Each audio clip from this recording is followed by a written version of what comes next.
तो पहले ये छोटा प्लांट लगाया। तो मैंने कहा पता नहीं अच्छी बनेगी कि नहीं बनेगी, कैसा यूज होगा। जब भी बनाने के बाद हमारे फार्म पे यूज़ की तो इसके रिज़ल्ट अच्छे आए, तो फिर ये छोटा प्लांट हमने हटा के फिर बड़ा प्लांट लगाया, क्योंकि डिमांड ज़्यादा हो गई। देखिए ये हम देसी गाय जो यही हमारी डेयरी है और दूसरे भी अन्य पशु पक्षी हैं, वो सारे इसी फार्म पे हैं। तो ये ऑर्गेनिक फर्टिलाइज़र बना रहे हैं। ये पशु पक्षी और राजस्थान की माइन से निकले हुए मिनरल का बनता है। जैसे मैं बताऊं आपको, 100 केजी बनेगा तो 50% तो देसी गाय का गोबर है और 50 में फिर करीब 19-20 चीज़ें हैं। जैसे बकरी की मींगनी है, भेड़ की मींगनी है, ऊँट के मींगने हैं, घोड़ी की मींगनी है, उसके अलावा मुर्गी की मीट है। ये तो अपशिष्ट है। और राजस्थान की माइन से निकले हुए जिप्सम है, रॉक फॉस्फेट है, जियोलाइट है, डोलोमाइट है, पोटास है, चारकोल है, गुड़ का सीरा और 20 लीटर गौमूत्र, ये सब को मिला के और उधर से डाल के ये मशीनरी में ऊपर इसके अंदर मिक्स हो जाता है। 25 मिनट तक उसको मिक्स करके और नीचे मैनुअली बैग में भर के, और ये इस तरह से राजस्थान सरकार और जूनागढ़ यूनिवर्सिटी की लैब की रिपोर्ट हमने इस पर प्रिंट कर रखी है। ये यूरिया, डीएपी, पोटास का सब्स्टिट्यूट है। जैसे 1 एकड़ में आप 200 केजी ये डालेंगे, ये हम 500 रुपये का एक 40 केजी का बैग देते हैं। तो आप कैलकुलेशन करेंगे तो यूरिया, डीएपी, पोटास से एक तो खर्चा कम है, दूसरा पानी की बचत होगी, धरती माता स्वस्थ रहेगी, और जो आदमी उस प्रोडक्ट को, चाहे फल हो या सब्जी हो, काम में लेगा वो भी स्वस्थ रहेगा।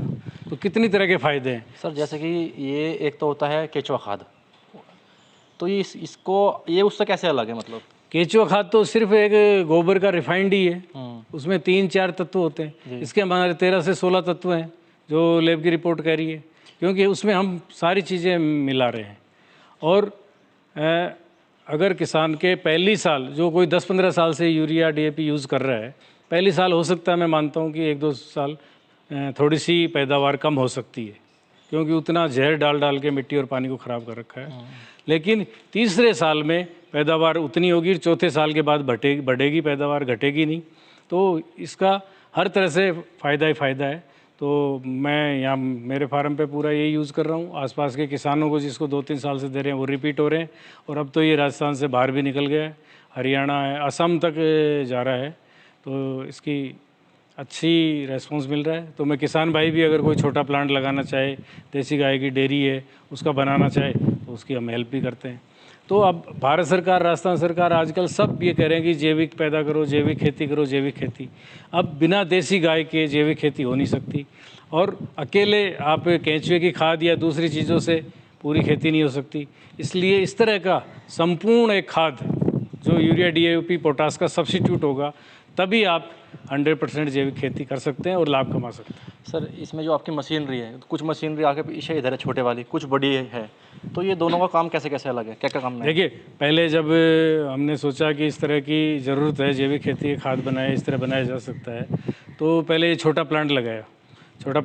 तो मैंने कहा पता नहीं अच्छी बनेगी कि नहीं बनेगी, कैसा यूज होगा। जब भी बनाने के बाद हमारे फार्म पे यूज़ की तो इसके रिज़ल्ट अच्छे आए, तो फिर ये छोटा प्लांट हमने हटा के फिर बड़ा प्लांट लगाया, क्योंकि डिमांड ज़्यादा हो गई।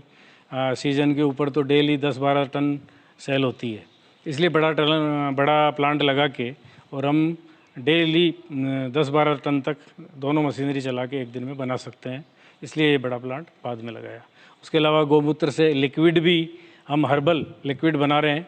जैसे उन टंकियों के अंदर गौमूत्र में 15 दिन आकड़ा, धतूरा, तंबाकू, लहसुन, अदरक, करंज के पत्ते, अमरूद के, पपीते के पत्ते आदि 15-20 तरह के हर्बल ये पत्ते हमारे फार्म के लेके इसके अंदर सड़ा के 15 दिन, और फिर उसके अंदर मथते हैं बिलौने की तरह, और मथने के बाद उसमें थोड़ा सा कंसोसिया डाल के, और ये संपूर्ण लिक्विड है जो पहले कीटनाशक फंगीसाइड है, हमारे फार्म पे भी यूज़ करते हैं। ये अगर हर 2-3 महीने में यूज़ करते रहें तो कीटनाशक फंगीसाइड, ये इस तरह के कोई रोग हैं वो ख़त्म हो जाएंगे, और इसको हम बाज़ार में भी किसानों को भी सेल कर रहे हैं।